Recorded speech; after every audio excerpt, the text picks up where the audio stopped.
নমস্কার। আজকে আমরা যে বিষয়টা নিয়ে আলোচনা করবার চেষ্টা করব যে তোমার কর্ম অত্যন্ত ভালো এবং তুমি সত্যিই ভাগ্যবান, তাই তুমি আজ একলা। তার কারণ হলো ভাগ্যবান মানুষেরই একমাত্র স্পিরিচুয়ালিটি হয়। একজন খুব খারাপ একটা কুষ্ঠি নিয়ে এসেছিল বহুদিন আগে। তখন সে জিজ্ঞাসা করেছিল যে তার ভাগ্য উদয় কখন হবে বা কবে হবে। তো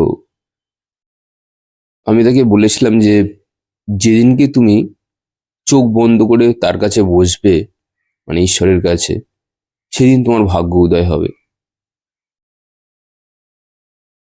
আপনি যদি শিবপুরাণ দেখেন, সেখানে দেখুন যে মার্কণ্ড যে আছে, তার কিন্তু অত বয়স পর্যন্ত বেঁচে থাকার কথা নয়। ফলে যখন তার পূর্ণ সারেন্ডার ছিল শিবের প্রতি, বিশ্বাসও ছিল যে একমাত্র ভগবানই পারবে যে আমাকে রক্ষা করতে, তার ভাগ্যের যে লেখাজোকা আছে সমস্ত কিছু মিটিয়ে দিতে পারবে, ঠিক তখনই কিন্তু তার জীবনে এক অদ্ভুত ম্যাজিক ঘটেছিল। সে দীর্ঘায়ু হয়েছিল, যার 16 বছর পর্যন্ত বাঁচার কথা। তো একলা থাকলেই তবেই কিন্তু ঈশ্বর ভক্তি হবে, এটা অনেক বড় ব্যাপার। আমাদের চারপাশে কত সময় কত মানুষজন রয়েছে, এদেরকে সময় দিয়ে ঘরের কাজ করে বাইরের কাজ করে তারপরে ঈশ্বরকে ডাকা নিজের জন্য সময় বার করে। ফলে এগুলো সবার দ্বারা হয় না, সবাই অত্যন্ত ব্যস্ত, কারণ তো অনেকে কাজকর্ম থেকে এসে পরিবার নিয়ে ব্যস্ত হয়ে যায়, কেউ বন্ধু বান্ধব নিয়ে বাইরে চা খেতে চলে যায় বা আড্ডা মারতে চলে যায়। আমার সামনেই দেখি কতজনকে। তো তারপরে তুমি কিছুটা সময় পাচ্ছ একলা থাকবার জন্যে, এটা বিরাট বড় ব্যাপার। যে তোমার কোনো বন্ধু বান্ধব নেই, তোমার কোনো আত্মীয় পরিজন নেই। তো অনেক ভাগ্যবানদের, তবে ভাগ্যবান হলে তবে এরকম একলা থাকার সুযোগ পাওয়া যায়। যত ঋষি মুনি ঋষিরা আছে, যত অদ্ভুত অদ্ভুত জিনিস বা প্রকৃতির রহস্য যারা উন্মোচন করেছে, তারা কিন্তু জীবনে একা থেকেই করেছে।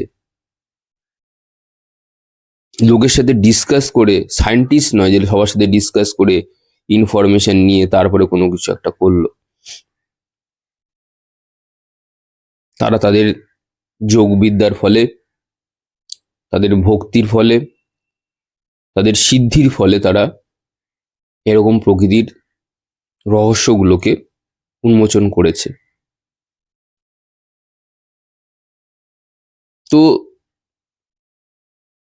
ফলে তুমি বুঝতে পারবে যে একলা থাকাটা একটা আশীর্বাদ, অভিশাপ নয়।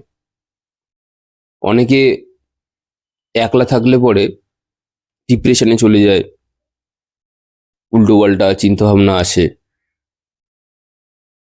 এদের কাছে একলা থাকাটা অভিশাপ। এই জন্য তারা সঙ্গ খোঁজে, এন্টারটেনমেন্টের সঙ্গ। কিন্তু একটা জিনিস তো জানতে হবে যে দিনের একটা সময়ের পরে এসে তোমাকে সেই একলা থাকতেই হবে, নির্জন হতেই হবে। তুমি যখন ঘুমোতে যাবে, যদি তোমার একলা থাকার অভ্যাস নেই, তাহলে তোমার তো আর রাতে ঘুম আসবে না, নানান ধরনের চিন্তা আসবে। তো ফলে একলা থাকাটা একটা আশীর্বাদই বটে। একলা থাকলে যে সেলফ রিয়েলাইজেশন হয়, সেটা আমার মনে হয় না সবার সাথে থাকলে পরে কোনো বা সেইভাবে কোনো সেলফ রিয়েলাইজেশন হবে তোমার। নিজেকে জানতে গেলে, নিজেকে বুঝতে গেলে ঘরের দরজায় বন্ধ করে তোমাকে একলা বুঝতেই হবে,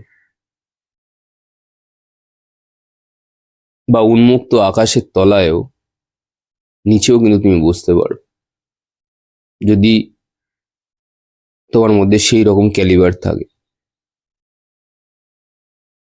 এইবার কথা হচ্ছে, যারা একলা থাকতে পারে আর যারা একলা থাকতে পারে না, তাদের মধ্যে একটা সাধারণ একটা বৈশিষ্ট্য হলো, যারা একলা থাকতে পারে তারা ইমোশনালি, সাইকোলজিক্যালি ওয়েল অর্গানাইজড।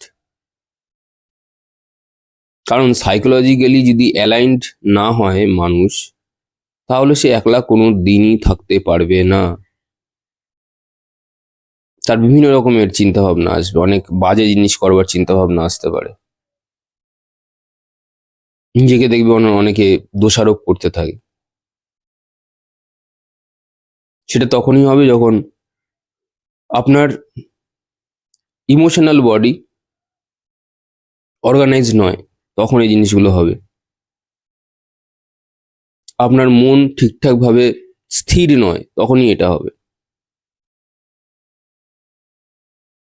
তো একলা থাকাকে যদি কেউ অভিশাপ থেকে আশীর্বাদে রূপান্তরিত করতে পারে, তাহলে তার জীবনে এক আমূল পরিবর্তন আসবে। তার প্রারব্ধতে যা যা লেখা ছিল তা তো লেখা ছিলই, কিন্তু এসেও প্রারব্ধ তাকে ছুঁয়ে তাকে চলে যাবে। সবকিছুই ঘটবে তার জীবনে, যে খারাপ ভালো হওয়ার কথা সবকিছুই ঘটবে, কিন্তু তারপরেও যখন সে টিকে থাকতে পারবে সেখানে, তাহলে একটা সময়ের পরে গিয়ে সে এমন অনেক অদ্ভুত কিছু জিনিস পাবে যা সমাজের বাকি কেউ পাচ্ছে না, বা যারা সবসময় ব্যস্ত রয়েছে। তো এটাই আমার বলার ছিল যে, নিজেকে যারা একলা করে রেখেছো বা একলা মানুষ আছো, নিজেকে ভাগ্যবান মনে করো।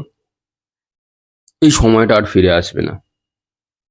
যখন তুমি ডেথ বেডে থাকবে, মৃত্যু শয্যায় থাকবে, সেই সময়টাতে লোক তোমার কাছাকাছি থাকলেও তোমার শরীরের ভেতরে কিন্তু তুমি একাই থাকবে।